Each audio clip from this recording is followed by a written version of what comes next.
आराम से धक्का नहीं धक्का कोई ठीक है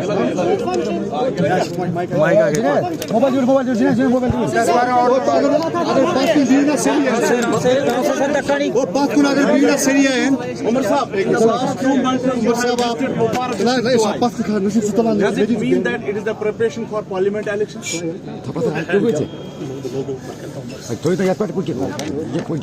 अगर उस हिसाब से देखा जाए ये तो तय है कि अप्रैल मई में यहाँ पार्लियामेंट के इलेक्शन जाहिर सी बात है।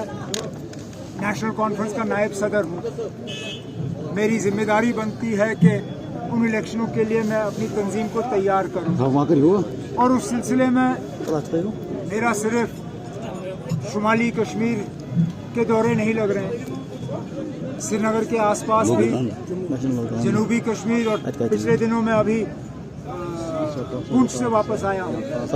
ये भागदौड़ का सिलसिला जो है ये चलता रहता है और इलेक्शन की तैयारी तो जाहिर सी बात है हम कर रहे हैं, लेकिन बड़ी बात यह है कि जो इलेक्शन होने चाहिए थे वो इलेक्शन हो नहीं रहे। इसको बैठने जाओ। सुप्रीम कोर्ट ऑफ इंडिया के सामने बल्दियाती चुनाव की बात हुई, पंचायतों की बात हुई, डीडीसी की बात हुई, लेकिन वो सारे इलेक्शन जो हैं उनको फिलहाल रद्दी की टोकरी में फेंका गया है। असेंबली जिस इलेक्शन के लिए लोग बेसब्री से इंतजार कर रहे हैं उस इलेक्शन का कोई नामो निशान नहीं। Do you think parliament election will be in the month of March? फिलहाल जहाँ तक मुझे लगता है वो उनकी मजबूरी है। सर क्या फिलहाल उनकी मजबूरी है। अब कराएंगे नहीं कराएंगे ये शायद मुल्क में सिर्फ 2 लोग जानते हैं और उन्होंने कम से कम मुझसे तो इसके बारे में बात नहीं की। सर नारद कश्मीर के लिए आपके कैंडिडेट कौन होंगे? नेशनल कॉन्फ्रेंस के कैंडिडेट कौन होंगे नार्थ कश्मीर के लिए पार्लियामेंट इलेक्शन? पार्लियामेंट इलेक्शन में नेशनल कॉन्फ्रेंस के कैंडिडेट कौन होंगे सर नार्थ कश्मीर से? क्या लगता है मैं यहीं से ऐलान कर लूं? ठहरिए ना, मैं आपके पीएचडी आपको क्या चट्टी पड़ी है? सर मेरे सवाल का जवाब सर। की फिक्र हमें होनी चाहिए, आपको क्यों हो रही है? लेकिन आप जहाँ तक कैंडिडेट का सवाल है साथियों से मशवरा होगा, मशवरे के बाद जो भी सबसे बेहतरीन कैंडिडेट नॉर्थ कश्मीर के लिए पार्टी की तरफ से आइडेंटिफाई होगा, हम फारूक साहब से गुजारिश करेंगे कि मैंडेट उनको दिया जाए। इस बार 2 और असेंबली सेगमेंट आपके इसमें जोड़ दिए गए हैं, जिसमें मेरा पुराना असेंबली सेगमेंट है, बीरवा है, बडगाम है, तो अब इसमें से मेरी ज़ाती मेरा एक ज़ाती इसमें रहेगी रोल, मुझे भी अपना मशवरा देना होगा और मैं भी सोच समझ के अपना मशवरा दूंगा कि शुमाली कश्मीर से कैंडिडेट कौन होना चाहिए। जहाँ तक रही बात ना, आपने पीएचडी की बात की, मैंने तो कोई बात नहीं की।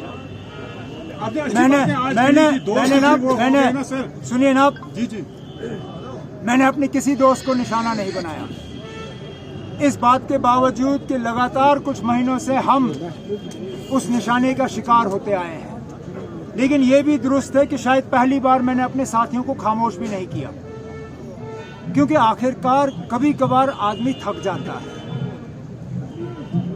और ये जो आदत से मजबूर इस तरह के हमले जो हैं ये अच्छी बात नहीं है।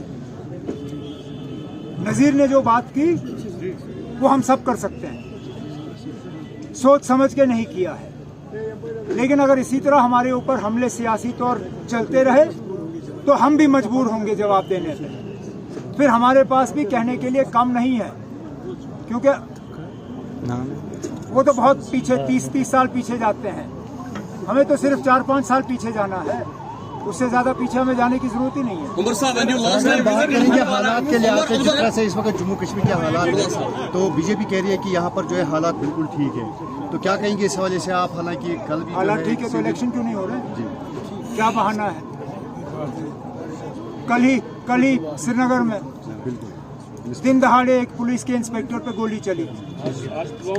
आज सुनने में आया पुलवामा में कुछ हुआ है।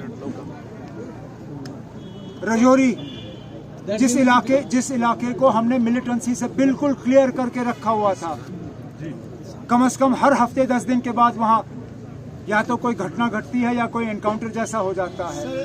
तो अगर यही नॉर्मल हालात है तो ठीक है ना। अच्छा, नॉर्मल हालात, आप लोग यहाँ पे हैं, पिछले दिनों एलजी साहब यहाँ आए थे, सड़कों का क्या हाल था?